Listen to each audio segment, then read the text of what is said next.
Hello friends, welcome to VSLY tasty kitchen. இன்றைக்கி நம்ம என்ன பார்க்க போகிறோன்னா, பேக்கரி ஸ்டைலில் சாஃப்டான டோனட் ரெசிபி தாங்க பார்க்க போகிறோம். இது ரொம்பவுமே சாஃப்டாக இருக்கும், ஈஸியாக செஞ்சிடலாம். வாங்க எப்படி பண்ணலான்னு பார்க்கலாம். சின்னதாக ஒரு மிக்சிங் பவுல் எடுத்துக்கோங்க. இதில் 100 ml பால் எடுத்திருக்கேன். இந்த பால் வந்து ரொம்ப சில்லுன்னு இருக்கக்கூடாது, சூடாகவும் இருக்கக்கூடாது, மிதமான சூட்டில் எடுத்துக்கோங்க. 2 ஸ்பூன் அளவுக்கு சுகர் சேர்த்துக்கோங்க. 1 ஸ்பூன் அளவுக்கு ட்ரை ஈஸ்ட் சேர்த்துக்கோங்க. இது இப்போ எல்லா சூப்பர் மார்க்கெட்லையுமே கிடைக்கிது. சுகர் வித் மில்க் இதை ஆட் பண்ணால் தான் ஈஸ்ட் வந்து நல்லா ஆக்டிவேட் ஆகும். அதனால தான் நம்ம ஃபஸ்ட்டே சுகர் சேர்த்துருக்கோம். இதை மூடி போட்டு 10 நிமிஷம் அப்படியே விட்டுருங்க. அப்போ தான் ஈஸ்ட் வந்து நல்லா ஆக்டிவேட் ஆகி வந்திருக்கும். பாருங்கள் எப்படி ஆக்டிவேட் ஆகிருக்குன்னு. இது எல்லாத்தையும் சேர்த்து நல்லா மிக்ஸ் பண்ணி விட்டுக்கலாம்.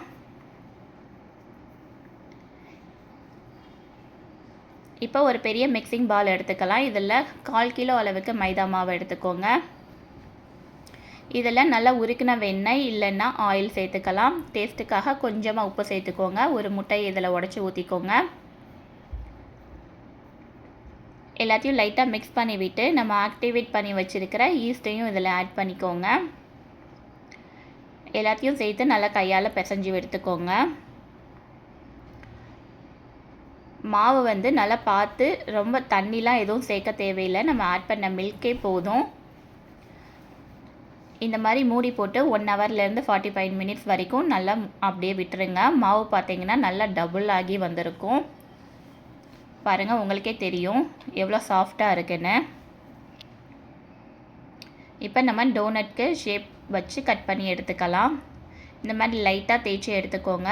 ரொம்ப தின்னாக தேய்க்க வேணாம், லைட்டாக திக்காக தேய்ச்சிக்கோங்க. அப்போ தான் டோனட் பார்க்குறதுக்கு நல்லா உப்பி வரும்.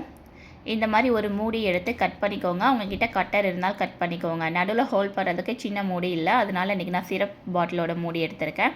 அதை வச்சு இந்த மாதிரி கட் பண்ணிக்கோங்க. இல்லை கையாலே இந்த மாதிரி ஹோல் போட்டுக்கலாம்.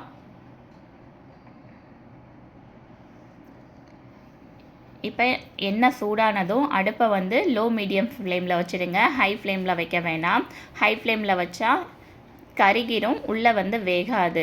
லோ மீடியம் ஃப்ளேமில் வச்சு ஒன் சைடு வந்து 10 மினிட்ஸ் நல்லா ஃப்ரை பண்ணிவிட்டு திருப்பி போட்டு இன்னொரு சைடு வந்து 10 மினிட்ஸ் நல்லா ஃப்ரை பண்ணிங்க. கோல்டன் ப்ரௌன் ஆனதும் அதை நீங்கள் வெளியில் எடுத்துடலாம். சப்போஸ் நீங்கள் பூரிக்கட்டையை வச்சு தேய்க்கலைன்னா இந்த மாதிரி பால்ஸை குட்டி குட்டி பால்ஸாக செஞ்சுட்டு நீங்கள் கையாலே தட்டி நல்ல நடுவில் ஹோல் போட்டு எடுத்துக்கலாம். இந்த மெத்தடுமே சிம்பிளாக இருக்கும், நல்லா வரும். பாருங்கள் எவ்வளோ சூப்பரான சாஃப்டான டோனட் வந்து ரெடி ஆயிடுச்சுன்னு. இதில் நீங்கள் உங்களுக்கு பிடிச்சமான கோட்டிங் வந்து ஆட் பண்ணிக்கலாம். சுகரை வந்து நல்லா பவுடர் பண்ணி அதை வந்து ஹீட்டாக இருக்கும் போதே மேலே தூவி விட்டிங்கன்னா சூப்பராக இருக்கும் பார்க்குறதுக்கும் டேஸ்ட்டும். இல்லைனா உங்களுக்கு பிடிச்சமான சாக்லேட் சிரப் இல்லைனா ஸ்ட்ராபெரி சிரப் இந்த மாதிரி எதுனாலும் நீங்கள் கோட் பண்ணிக்கோங்க. இந்த மாதிரி வீடியோவுக்கு மறக்காமல் நம்ம சேனலை சப்ஸ்கிரைப் பண்ணிவிட்டு இந்த வீடியோ பிடிச்சிருந்தா மறக்காமல் ஒரு லைக் பண்ணிடுங்க. தேங்க்யூ. தேங்க்ஸ் ஃபார் வாட்சிங்.